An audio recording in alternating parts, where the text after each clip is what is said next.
I have trust issues, do you? Welcome to the Hall of the Guildmaster DM Tip Series. Today we're talking about players that have trust issues. So, I'm sure you've all encountered a party before where during the mission or during the campaign, all of a sudden there's just one member or maybe the whole group that's like, you know what? You just introduced that new character, but I'm not going to trust him, even though he's done absolutely nothing. It's like real life. To indicate, yeah, I guess. So, without further ado, just enlighten us on some of your experiences with players with trust issues, or just like, you know, a new NPC shows up and you're like, I don't trust him. I don't know why, but I'm just not going to trust him. Or maybe as a DM, you're like, I just made this cool NPC to help the party out, and the party's like, he needs to die, and it's like. It could be situational too. They might not just trust the situation you put them in. So just sporadic. Check for traps every 5 feet. Shoot everything.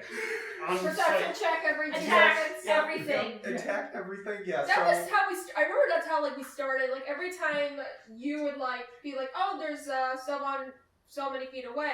Oh, we're gonna attack it. Oh, we're gonna loot him. We're gonna hit him. It was something. It was never, hey, what Bag are and you gag, doing? let's go. Yeah. The mailman that was just running down the road in our Oh, jeez. monk session. Well, that was an extraneous circumstance. We were trying to hide to jump a convoy, and the courier came out. And we have that story laid out in another video. We'll put a link there. But yeah, yeah. Just like, hey, he might see us, so let's jump him anyways. But in that monk session, we do have a one of the masters we don't trust. I think he's done some wrong things, and I think some of the other monks have seen him do some things that are questionable.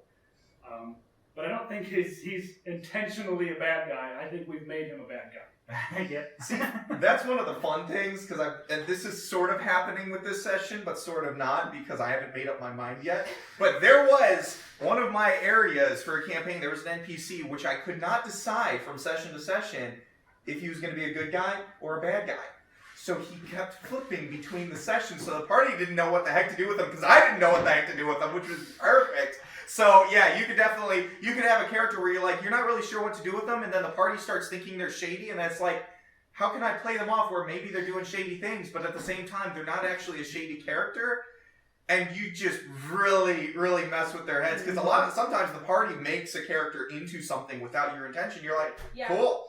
Like that could change the story, and it's for the better. Like, just roll with it. Yeah. Oh, yeah. Like, I started my campaign. Oh, yeah, there's a town with the Duke in it, and you're just going to do some stuff there. And all of a sudden, they're out to kill the Duke and take over the town. We're pirates. Okay, we do what we want.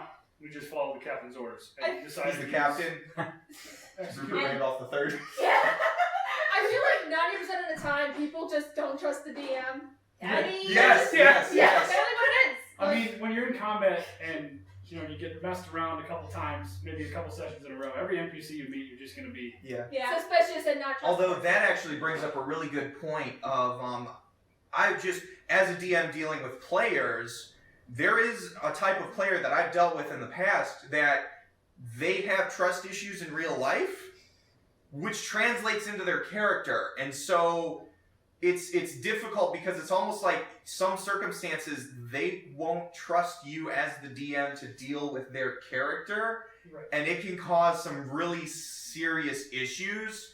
Even though, obviously, as a DM, you want to stay fair to the party you're playing with. But every now and then, you've got a cool idea for a character, but maybe it's going to involve a circumstance that's going to test the player's, willpower or kind of bend them a little. But and sometimes it's like you have a cool idea of something fun you want to do with the character, but maybe it'll involve something bad happening first before something cool happens. But if the player just really doesn't trust you or has trust issues or doesn't trust their party, they're a lot harder to work with. And that's something that you are really going to want to try and deal with as a party, or just as people playing the game. You can meld the party together with that too. You have a character that comes in and has trust issues. You can really make some of the party members meld, as long as, obviously, as the party member, you want to do that Yeah. with play. And that's the thing is like, and I'm talking about like people in real life who have Yeah. now. It's a completely different game when you have someone grows up a character. They're like, yeah,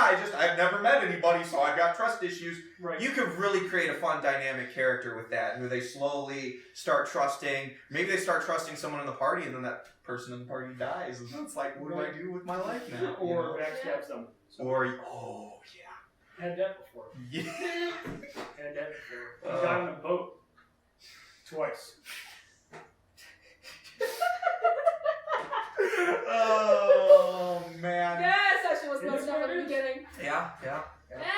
So Yeah, I think trust issues definitely complicate combat when you try to get them to combat. yes, yeah. Oh my gosh, yeah. Sometimes you got an encounter plan. They're like, check for traps, perception check this, perception check that. I'm gonna search everything. Yeah. There's notes that Oh say my somebody's walking 30 feet from here. Yeah, right, Yeah. right. And it's Although like, you can, as the DM, set the situation in such a way that your players just automatically mistrust a certain item because that item attacked them once, and Oh now my gosh. forevermore Or do. they will never trust it again. Or do. It's Yeah. always, I feel like, one way or the other. Either they're always going to be checking for traps, perception, all that, or they're just going to. Go in there, Head guns full. blazing, right? Yep. Right. Yeah. It's It's extreme- either or. There's Yeah. never a Yeah, there's never perfect balance. yeah. It's definitely you as the DM, you know, for the more serious situations, set it up in such a way that the party's not going to be overwhelmed, but Right. you know, you have to know your party. You know, some situations it's fun to kind of to throw with an NPC in there that's like, ooh, they're shady. Mhm. But on the flip side, if you know they've had like a history, or maybe you as a DM, you're throwing a trap at them every single session, and they keep getting owned by them. Okay, yeah, but you balance it well. You know, I'm talking like every 5 feet there's something every single. But then sometimes it's fun to lay that out and then have 3 sessions where you have no traps at all, and you just watch them get super paranoid for like 3 hours going down the hallway. Watchman's corner. Usually I just roll as high as I can and just run down the hallway. Yeah, he does. He just sprints. It doesn't matter if his athletics is good or not. He just freaking runs. We get As there. long as it's not my character, I'm fine. He's like, hey, I got this. We know where the trap's at after I find it. I mean, so. And it keeps everyone else safe. And everyone just has to get you out of the trap. That's about it. Right.